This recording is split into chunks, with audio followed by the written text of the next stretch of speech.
Confucius and Karl Marx, The Tragedy of Philosophers. Chapter 1. Two Famous Philosophers. Confucius and Karl Marx were great philosophers. They had big dreams. Confucius wanted to help the countries in ancient China during the spring and autumn period. Marx wanted to help poor countries all over the world. Both of them wanted to bring happiness to all people, no matter where they were from. However, both of them failed in their dreams. Why did this happen? Chapter 2. Human Instincts. Humans have two basic instincts. Sigmund Freud called the first one libido, sexual desire. La Rochefoucauld called the second one egoism, self-interest. Self-interest makes people want to own things for themselves.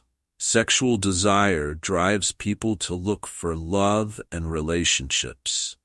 These two instincts control many of our actions, thoughts, and feelings. Marx wanted to get rid of private property, which goes against human self-interest. Confucius made a similar mistake.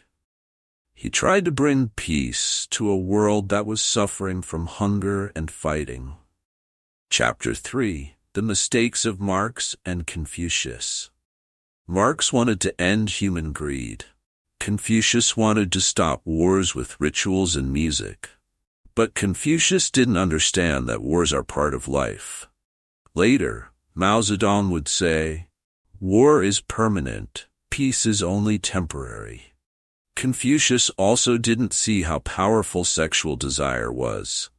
When Confucius and the Duke of Lu were performing rituals, the Duke left to spend time with women. This made Confucius feel hopeless, and he left the country. Both Marx and Confucius failed because they fought against basic human instincts. Chapter 4. The River of Human Nature. Human nature is like a river. You can't stop a river from flowing, but you can guide it to help with farming or making electricity. If you block it, the river will flood and cause destruction. Unfortunately, Marx and Confucius didn't understand this. Confucius believed that rituals could create a better society. But the truth is that wealth creates rituals. If people are poor, they may steal or fight to survive. Marx also didn't see that private property is important for people. If we want people to live better lives, we need to help them create more private property, not take it away from them. Chapter 5. The Failure of Great Philosophies. Both Marx and Confucius failed because they didn't understand human nature. Some people think that self-interest and sexual desire are bad. They believe these instincts are like animal behavior. But these instincts are part of human nature too. Humans are different because we have intelligence. We can transform these instincts into something better. Chapter 6. Transforming Human Instincts. Self-interest can become motherly love, kindness, and charity. Sexual desire can turn into the beautiful feeling of love. This transformation is called sublimation. Because Confucius and Marx didn't understand the power of these instincts, their ideas caused many problems. Confucius wanted a peaceful world where rulers and citizens lived in harmony, but instead, governments used ideas like loyalty to start wars and create violence.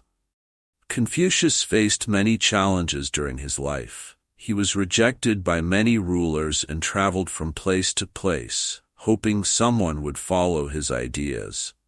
However, in a time of war, no one cared about his teachings. Chapter 7. Marx and His Challenges. Like Confucius, Marx also wanted to end injustice. He dreamed of a fair world where no one was oppressed, but in reality his ideas led to corrupt governments. Examples of these governments include Stalin's rule, North Korea, Mao Zedong's China, and Pol Pot's regime. Marx's dream turned into a nightmare, just like Confucius's vision. Both philosophies were large and complex, but had weak foundations. Chapter 8. The Final Words of Confucius. More than 2,500 years ago, Confucius died with sadness in his heart.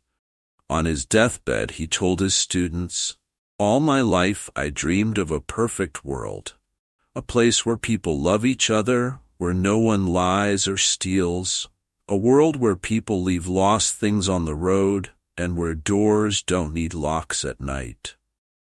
More than 2,500 years later, Marx had similar dreams. If Marx were alive today, he would probably feel sadness for the problems his ideas caused. Chapter 9. Conclusion. Human nature is driven by self-interest and sexual desire. These instincts are like two strong rivers. We can't block these rivers. Instead, we need to learn how to guide them and use their power for good. Anyone who ignores or fights against these instincts will only cause more destruction. Marx and Confucius did not understand this, and that's why their ideas led to failure.